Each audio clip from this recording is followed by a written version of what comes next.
saya merasa nyaman, ya. Seperti itu, oke? Nah, dan pada saat itu saya berpikir, "Gila ya, Bluebird ini udah besar banget. Kira-kira siapa sih yang bisa ngalahkan Bluebird? Kayaknya nggak ada perusahaan taksi yang bisa menyaingi Bluebird. Udah terlalu besar, ya, armadanya ratusan ribu unit taksi di seluruh Indonesia. Siapa yang bisa mengalahkan Bluebird? Nggak ada yang bisa mengalahkan Bluebird." Oke, sekarang pertanyaannya, 1 tahun terakhir ini, ya, kapan Bapak Ibu naik taksi Bluebird? Atau seberapa sering Bapak Ibu order taksi Bluebird? Kalau saya pribadi, sudah nggak pernah naik taksi Bluebird. Meskipun pada saat itu saya butuh taksi. Kalau saya naik taksi, siapa yang saya order? Mereknya kalau nggak Grab, Gokar. Dulu-dulu masih ada Uber, saya masih order Uber. Nah, artinya sekarang ini Bluebird udah bukan lagi yang paling besar. Bluebird udah berkala bersaing dengan Grab, Gokar. Ya, nah pertanyaannya apa yang membuat Bluebird kalah bersaing dengan mereka? Apakah Gokar dan Grab punya armada taksi yang lebih banyak? Enggak. Jawabannya satu, karena mereka punya namanya teknologi. Sehingga semua orang punya kesempatan menjadi partner taksi dari Grab dan Gokar. Ya, semua orang bisa menjadi rekanan mereka. Nah, ini membuat mereka bisa mengalahkan Bluebird. Oke, sampai akhirnya Bluebird pun harus mengakui keperkasaan mereka, ya, Grab dan Gokar. Akhirnya Bluebird mau nggak mau berkolaborasi kalau nggak salah dengan Gokar untuk menjadi partner dalam taksi online. Ya, nah ini contoh bisnis. Kalau kita ngomong bisnis-bisnis lain banyak Bapak Ibu, ya, yang berguguran karena teknologi. Ya, contoh lain di bidang dunia karir. Ini ada satu clipping di dunia perbankan. Ternyata dari 2016 sampai 18 itu ada 20.000 karyawan yang dirumahkan dari 9 bank. Luar biasa, 20.000. Dan hal ini terjadi karena apa? Sekali lagi perkembangan teknologi. Bapak Ibu, saya masih ingat beberapa tahun yang lalu, ya, mungkin 2 tahun yang lalu saya waktu itu pergi ke salah satu bank swasta, saya lagi store duit, tiba giliran saya dipanggil sama petugas kasirnya briefing ke saya, ya, kasih saya info, "Pak, Bapak besok-besok kalau mau store duit, di samping ini ada mesin baru, Pak." Dia tunjukkan sebuah mesin untuk terima setoran duit, tapi bukan mesin ATM. Ini beda mesinnya. Bapak nggak perlu capek-capek antri. Nah, waktu saya dapat informasi itu, saya spontan merespon. Ya, saya mengatakan kepada petugas kasirnya begini, "Wah, enak dong ya, tugas kamu jadi lebih ringan, kebantu sama mesin ini." Tiba-tiba dia membalas dengan senyuman yang kecut, ya, bukan senyuman yang bahagia. Dia mau gini, "Iya sih Pak, tugas kita jadi berkurang. Tapi justru karena tugas kita berkurang, kita lagi tunggu antrian nih di PHK satu persatu. Kontrak kita nggak diperpanjang." Jadi apa yang tertulis di clipping ini, di artikel ini, betul-betul saya dengar sendiri dari seorang pegawai bank. Ya, mereka juga terancam. Sekali lagi karena apa? Karena teknologi. Contoh yang lain Bapak Ibu, kalau Bapak Ibu lewat jalan tol, dulu di setiap gerbang tol pasti ada petugas. Sekarang udah nggak ada. Semua udah pakai teknologi e-tol. Nah pertanyaannya kemana mereka? Para petugas itu. Jelas PHK Bapak Ibu. Ya, artinya apa? Perkembangan teknologi itu merubah cara orang berbisnis. Perkembangan teknologi buat orang-orang yang tidak siap bersaing, mereka akan digantikan oleh teknologi. Ya, pertanyaannya buat Anda semua adalah kalau hari ini Anda punya pekerjaan, Anda hari ini punya bisnis, siap nggak menghadapi namanya disruption ini? Dan disruption ini pasti akan terjadi dan sudah terjadi. Ya, dari kemarin, hari ini dan ke depan terus akan bergulir. Nah, banyak orang yang nggak siap menghadapi ini dan tidak banyak orang yang sadar bahwa ini sudah terjadi. Ya, ini sudah terjadi. Contoh paling konkret aja, ya, saya sempat ngobrol-ngobrol dengan teman-teman waktu itu. Dengan adanya pandemi ini, orang mulai terbiasa untuk meeting melalui Zoom. Oke, mulai terbiasa bekerja di rumah. Orang udah terbiasa bekerja dengan internet. Lalu saya mulai berpikir, bagaimana orang yang berbisnis yang menyewakan atau menjual office space di building-building. Orang udah mulai tidak membutuhkan office yang besar. Kenapa? Karena mereka sudah bisa meeting melalui online. Ya, nah teknologi sekali lagi Bapak Ibu. Ya, nah jangan sampai kita nggak siap menghadapi itu semua. Akhirnya kita kehilangan pekerjaan kita, kita kehilangan bisnis kita, ya dan ujung-ujungnya impian kita, planning keuangan kita semua menjadi tidak berjalan sesuai dengan rencana. Oke, nah hari ini saya mau sharing bagaimana sih peluang bisnis yang ditawarkan oleh Prudential kepada Anda semua, khususnya di era disruption ini. Ya, nah Bapak Ibu, itu menjadi latar belakang kita. Kenapa kalau kita mau memilih bisnis, kita cari bisnis yang bisa bersaing di era disruption. Dan Prudential akan menjawab itu. Nah, sekarang pertanyaannya, kenapa kalau saya milihnya Prudential? Oke, terlepas ada disruption, nggak ada disruption, Bapak Ibu. Pertimbangan pertama, kalau kita mau bisnis, kita pasti akan melihat yang namanya ini. Ya, market. Market, ya, pangsa pasar. Artinya begini, kalau saya mau jual produk saya ini dibutuhkan dan diminati atau tidak.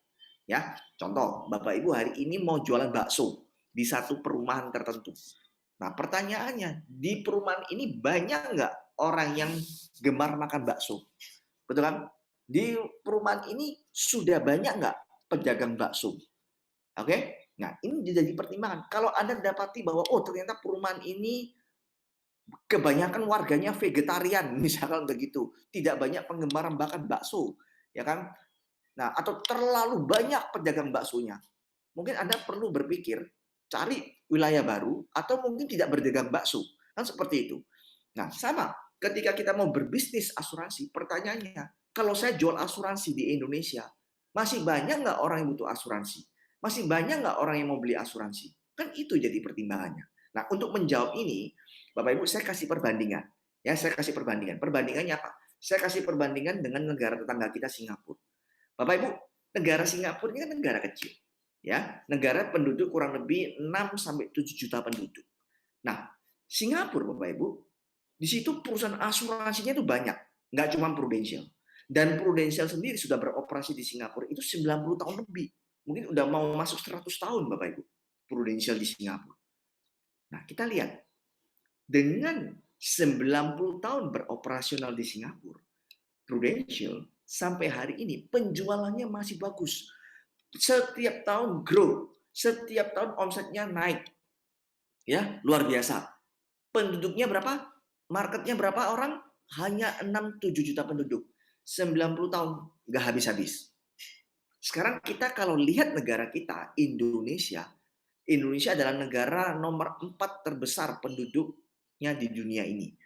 Dengan 270 juta penduduk. Yang jauh lebih besar daripada Singapura. Kira-kira bagaimana peluangnya? Ada yang mengatakan, Pak, ya kan beda. Kalau orang Singapura kan mungkin income per kapitanya lebih bagus daripada Indonesia. Oke, saya katakanlah orang Indonesia yang punya income-nya bagus. Income-nya yang memungkinkan untuk beli asuransi.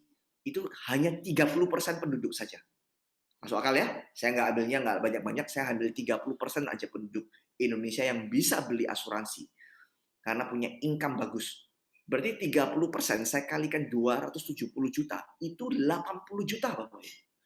80 juta penduduk Indonesia yang bisa beli asuransi. 80 juta itu artinya 10 kali lipat lebih dari penduduk Singapura. Nah kalau 7 juta penduduk aja 90 tahun nggak habis, 80 juta mau berapa tahun habis Bapak Ibu? Kesimpulannya satu, ini unlimited market. Marketnya nggak mungkin habis. Ya, market di Indonesia nggak mungkin habis. Kenapa? Karena selama orang masih ada yang melahirkan, ya itu nggak mungkin habis. Oke, market terus akan bertumbuh. Ya, nah ini yang luar biasa. Jadi Bapak Ibu sekali lagi, market di Indonesia itu luar biasa besar dan ini peluang buat kita. Ditambah lagi kesadaran akan asuransi itu masih rendah, sehingga banyak sekali orang yang belum punya asuransi di Indonesia. Oke, nah terus pertimbangannya gini, kalau saya mau bisnis asuransi, kenapa kok milihnya Prudential? Kenapa kok nggak milih perusahaan XYZ atau perusahaan ABC? Ya, kenapa kok saya milihnya Prudential dari sekian banyak perusahaan asuransi? Simple jawabannya, karena perusahaan kita nomor satu. Ah, Bapak kan orang Prudential, pasti ngomongnya nggak ada kecap nomor 2, pasti ngomongnya Prudential nomor 1. Oke, gini teman-teman, yang ngomong Prudential nomor 1 bukan saya hanya mengutip. Yang ngomong Prudential nomor 1 bukan presiden direkturnya Prudential, bukan. Yang berhak ngomong Prudential nomor 1 itu adalah pihak ketiga. Siapa? Mereka adalah lembaga-lembaga pemerintah. Di antaranya ada satu majalah yang sangat terkenal, majalah bisnis yang ada di Indonesia namanya majalah Investor. Majalah Investor ini setiap tahun dia akan mengeluarkan edisi khusus ya tentang peringkat perusahaan asuransi yang ada di Indonesia. Nah, sebagai informasi Bapak Ibu, Prudential dari 2004 sampai 2019 kemarin, kita ini langganan sebagai perusahaan asuransi nomor 1 di Indonesia. Oke, Anda bisa search di Google ya, ketik perusahaan asuransi jiwa nomor 1 di Indonesia, mostly yang muncul adalah Prudential. Nah, tentunya ini akan menjadi satu kredit plus buat kita semua kalau kita menjadi agent di Prudential. Kenapa? Ketika kita menjual produk Prudential, kita mewakili perusahaan yang terbaik di Indonesia. Ketika customer kita mau membandingkan dengan perusahaan asuransi lain, kita percaya diri. Coba bayangkan kalau misalkan Prudential ini adalah perusahaan nomor sekian, nomor 10, atau bahkan nomor 20. Kita mau nawarin produk kita aja, kita mikir. Betul nggak? Terus kemudian customer-nya ngomong, saya bandingin dulu ya sama perusahaan ini. Dan kita tahu perusahaan ini adalah perusahaan nomor 1. Kayaknya kita udah nggak percaya diri. Dan thanks God, sebetulnya yang terjadi kita adalah nomor satunya. Ya, jadi itu membuat satu rasa percaya diri buat kita ketika kita berkompetisi di lapangan. Dan yang lebih penting lagi sebetulnya ini. Apa? Kenapa kok kita milih Prudential? Karena Prudential adalah perusahaan yang sudah teruji track record-nya. Nah, sebagai informasi Bapak Ibu ya, sedikit company profile, perusahaan kita ini induknya di Inggris. Bagian dari perusahaan yang namanya Prudential PLC. PLC itu singkatan dari Public Limited Company.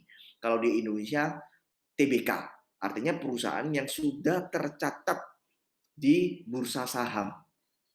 Ya, jadi Prudential ini sudah tercatat di bursa saham Inggris, di London, sudah tercatat di New York, ya. Kalau nggak salah di Singapura juga sudah, di Hong Kong juga sudah. Ya, ini perusahaan besar. Oke. Dan perusahaan kita ini sudah beroperasi di 3 wilayah secara internasional, ada di daratan Eropa, Amerika, dan Asia. Dan sudah berdiri sejak 1848 di Inggris. Ya, 1848 itu berarti 170 tahun lebih Bapak Ibu, ya. 170 tahun. 170 tahun maksud saya, ya. 170 tahun. Prudential sudah beroperasi. Bayangkan, berarti sebelum Indonesia merdeka, perusahaan ini sudah ada. Ya. Sebelum ada perang dunia, perusahaan ini sudah ada. Artinya perusahaan ini sudah melewati masa-masa sulit seperti Perang Dunia I, Perang Dunia II, ya, masa resesi ekonomi yang berulang kali sudah terjadi, kita sudah lewati itu semua. Dan kita survive. Nggak cuma survive, kita tetap grow. Nah, dengan berbekal pengalaman seperti itu, dengan track record seperti itu, apa yang terjadi hari ini? Ada pandemi, ada corona. Prudential sudah tahu bagaimana cara menghadapi. Karena kita tahu bahwa di pandemi ini banyak sekali perusahaan yang tumbang, tapi perusahaan kita luar biasa tetap grow. Ya, nah ini Bapak Ibu. Nah, ini yang membuat kita yakin bahwa ketika nanti kita memasarkan produk-produk Prudential, kita punya keyakinan bahwa perusahaan kita ini perusahaan yang akan tetap ada di masa mendatang. Ketika kita berbisnis, kita juga punya keyakinan bahwa bisnis kita ini bisa long term, bisa jangka panjang. Ya, karena apa? Karena kita tahu bahwa sekarang ini juga banyak peluang-peluang bisnis ya yang menawarkan income yang menggiurkan, tetapi nggak lama setelah kita join, nggak lama kita tekuni bisnis itu, ternyata setahun, ya kadang-kadang nggak sampai setahun udah tutup perusahaannya, sudah nggak operasional, udah nggak kedengar lagi namanya. Kita nggak mau bisnis seperti itu, Bapak Ibu. Ya, kita kepingin bisnis yang jangka panjang, oke? Yang bisa kita andalkan untuk mungkin masa pensiun kita, untuk kita wariskan kepada putra putri kita dan sebagainya. Ya, oke. Dan Prudential ini sudah melayani 24 juta nasabah di seluruh dunia dengan dana yang dikelola lebih dari 496 miliar, bukan rupiah tapi pound sterling Bapak Ibu. Luar biasa. Ya. Oke. Sekarang, Pak, katanya dengar-dengarnya bisnis asuransi itu susah, ya. Bisnis asuransi itu susah, oke? Nah, atau kadang-kadang mungkin Anda nggak mendengar, tapi Anda menyimpulkan sendiri, jual asuransi itu susah. Oke, ketika ada orang ngomong bahwa bisnis asuransi itu susah, pertanyaan saya simpel, susah dibandingkan apa? Iya dong, kita kalau ngomong ini susah atau ini mudah, kan harus ada pembandingnya. Ya, menurut saya, pengalaman saya 14 tahun saya di industri ini, saya mengatakan bahwa bisnis asuransi justru relatif mudah dibanding bisnis yang lain. Oke, bisnis apa Pak yang Bapak mau simpulkan? Oke, saya nggak mungkin akan membahas satu persatu karena ada ribuan ide bisnis. Tetapi kalau kita simpulkan, sebetulnya ada dua kelompok atau dua jenis bisnis. Ya, yang pertama adalah bisnis konvensional. Nah, apa sih bisnis konvensional tuh? Bisnis konvensional tuh bisnis yang kita rintis semuanya, kita desain dari awal kita sendirian. Contoh misalkan Bapak Ibu mau buka restoran, Bapak Ibu udah mikirin nama restorannya, kemudian menunya, resepnya, sistem operasionalnya, Anda buat itu sendiri. Ya, ada desain itu semua sendiri. Oke, itu bisnis konvensional. Oke. Nah, ini ada satu buku karangan dari Michael Gerber ya, Michael Gerber ya. Michael Gerber ini dia nulis buku tentang satu survei ya, di satu babnya dia menuliskan satu survei. Ternyata orang yang bisnis konvensional dalam 5 tahun pertama 80% tutup. Ya, 80% tutup. Artinya kalau hari ini ada 100 orang yang buka usaha, macam-macam usahanya, mau laundry, restoran, ya, retail, apapun, ekspedisi, 80% tutup. Jadi kalau ada 100 orang buka bisnis 5 tahun ke depan, yang bertahan cuma 20. Oke? Dari 20 itu, 5 tahun kedua, 80%-nya tutup lagi. Berarti sisanya tinggal berapa? 4. Jadi dalam 10 tahun ke depan, kalau hari ini ada 100 orang yang buka usaha, hanya sisa 4 yang bertahan. Ya, kita lihat angka perbandingannya. Antara yang berhasil dengan yang gagal, lebih banyak yang gagal. Bukan 2 kali lipat, tapi berlipat-lipat kali. Yang gagal itu jauh lebih banyak daripada yang berhasil. Hanya 4% yang berhasil. Nah, pertanyaannya, kenapa kok hal itu bisa terjadi? Ya, karena di bisnis konvensional, orang pasti akan menemui tantangan yang pertama, masalah modal. Betul nggak? Bisnis kalau mau besar, mau operasional dengan baik, ya butuh modal. Oke? Dan seringkali orang urung berbisnis, ya karena masalahnya di modal.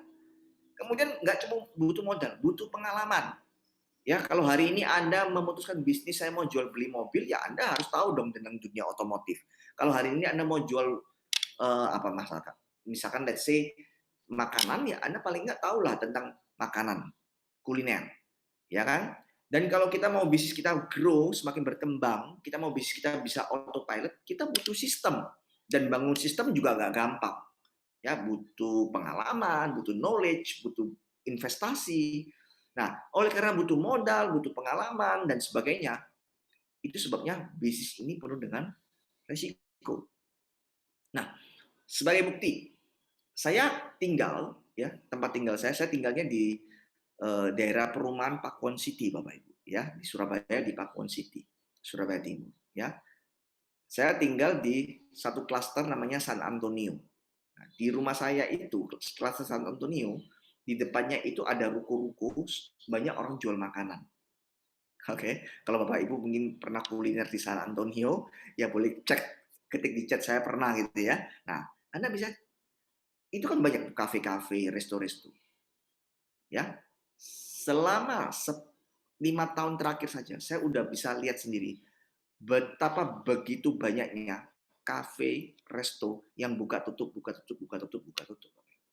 Ya, nah, dari sana kan mengkonfirm bahwa memang betul bisnis konvensional itu apa? Penuh dengan resiko. Ya, seperti itu Bapak. Oke, kelompok bisnis yang lain apa? Bisnis franchise. Nah, kalau kita ngomong franchise Bapak Ibu, franchise ini menawarkan satu kemudahan yang tidak ada di konvensional. Itu apa? Dia udah menyediakan sistem. Jadi nggak perlu capek-capek siapin sistem. Contoh misalnya